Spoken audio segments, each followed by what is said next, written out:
Allora, vediamo un po', abbiamo anche poco tempo a disposizione. 5 minuti proprio chiarito che la valenza dell'Europa è indiscutibile, il discorso della moneta unica ha una sua importanza, una sua logica, che l'Italia si deve salvare da sola con delle strategie non certo di accentramento totale, ma di risollevare quelle aree che sono più depresse e quindi tagliando dei costi importanti. Però di fatto la politica interna invece sta puntando verso una forma di centralismo spinto, tagliando quelle che sono tutte le forme di autonomia. Parliamo delle camere di commercio, ci è arrivato proprio un appello strenuo, però l'ha portato anche lei qui in studio. Le imprese padovane in difesa della Camera di Commercio, le imprese poi di tutta la regione, imprenditori e professionisti che hanno scritto a Renzi e apprezzamento dei servizi di Unioncamere del Veneto e Eurospostarli al sistema Camere di Commercio del Veneto, però di fatto sono messe, non dico la berlina, però con il fucile puntato e si vogliono tagliare.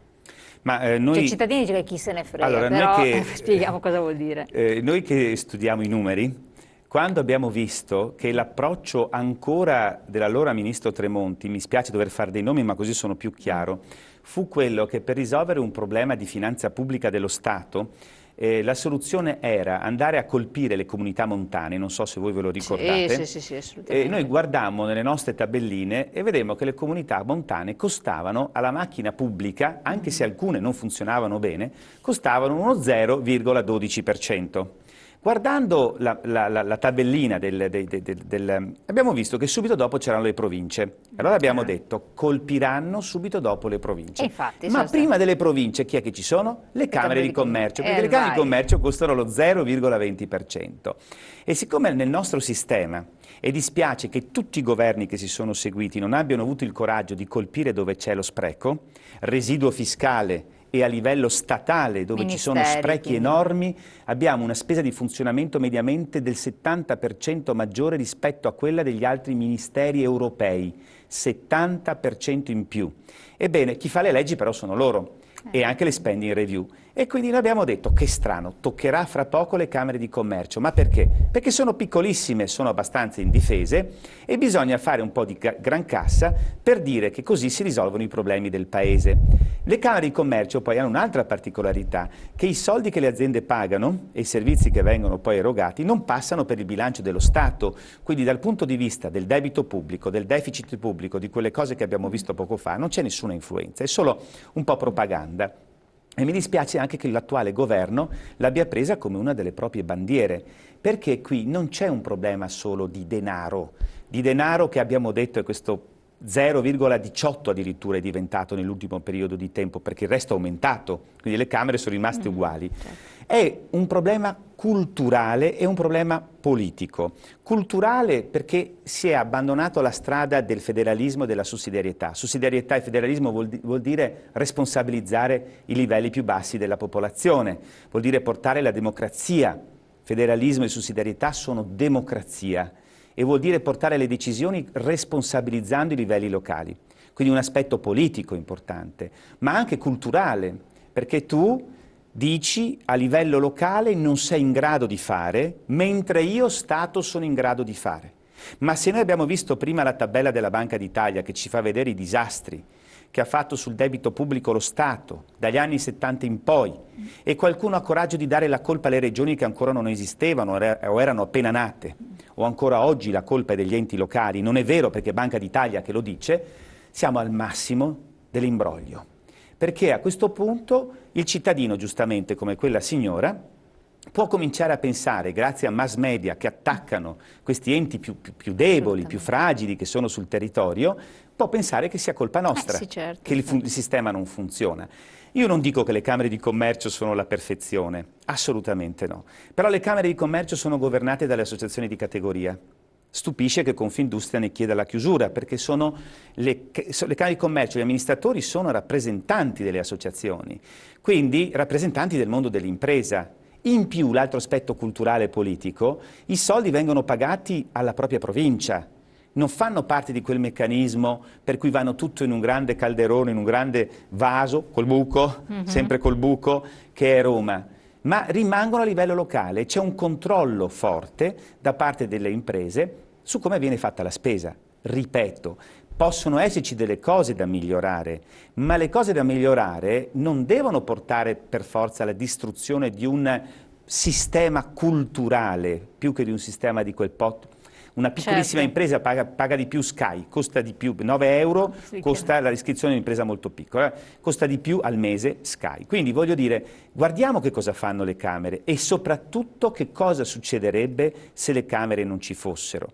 Perché anche il primo ministro dice, Renzi dice, facciamo il registro telematico delle imprese. Esiste già il registro telematico delle imprese, è proprio questo che viene governato dalle Camere. Siamo stati i primi nel mondo a informatizzare tutto. E grazie alle nostre imprese che ci sono vicine e che oggi chiedono al governo di non chiudere le Camere di Commercio. Noi abbiamo centinaia di mail che vengono mandati a rivoluzione@governo.it, ma lo cito questa mail per coloro che dicono le Camere ci servono, ci danno una mano. Perché entro il 26 dovete... No, entro il 30, era stato fatto per raccogliere prima le adesioni, ma abbiamo centinaia appunto di mail che vengono mandate per conoscenza a noi, inviate a rivoluzione@governo.it, perché? Perché prima di tutto c'è il registro delle imprese. Il registro delle imprese è come l'anagrafica dei cittadini. Non si può pensare che le imprese siano lì e che nessuno sappia chi è un'impresa, qual è il suo bilancio, chi sono i suoi amministratori. Che se no verrebbero assorbite da cosa? Dalle competenze della regione o no, una volta erano i tribunali. Se vogliamo portarle nei tribunali che sono noti per, appunto, ahimè, per i problemi che già hanno, una situazione disastrosa, ahimè, dei tribunali che hanno dei tempi molto lenti di risposta, allora questa è un'altra scelta che si può fare, si può assolutamente fare, però porta con sé delle conseguenze. Le dichiarazioni d'origine dei prodotti, che hanno anche degli aspetti anche di rilevanza penale, se ci sono degli errori da parte dei funzionari delle Camere di Commercio, che sono importantissime. Poi c'è la mediazione e l'arbitrato, proprio per velocizzare i tempi della giustizia, le Camere si stanno... La tutela dei prodotti, chi è che alla fine dice l'ultima se un prodotto deve o non deve essere sequestrato perché l'etichetta non corrisponde o perché ci sono delle sostanze, anche se questa è un'attività che costa, noi la stiamo facendo con la Regione, di verificare la qualità dei prodotti e con le piccole forze che abbiamo cerchiamo di... Ma poi abbiamo detto che siamo dei grandi esportatori. Abbiamo detto che le nostre imprese vanno all'estero. Noi aiutiamo le imprese in questo, facciamo la promozione, facciamo l'internazionalizzazione delle imprese e poi l'aspetto dei finanziamenti europei. Avere per esempio questi 400 fra imprese e ricercatori che collaborano con noi per prendere i progetti dei fondi europei. Bisogna far semplicizzare perché ce lo dicono mai tutti gli imprenditori. Appunto, sono delle cose importanti perché vogliono dire che il sistema è in grado di dialogare anche con l'esterno.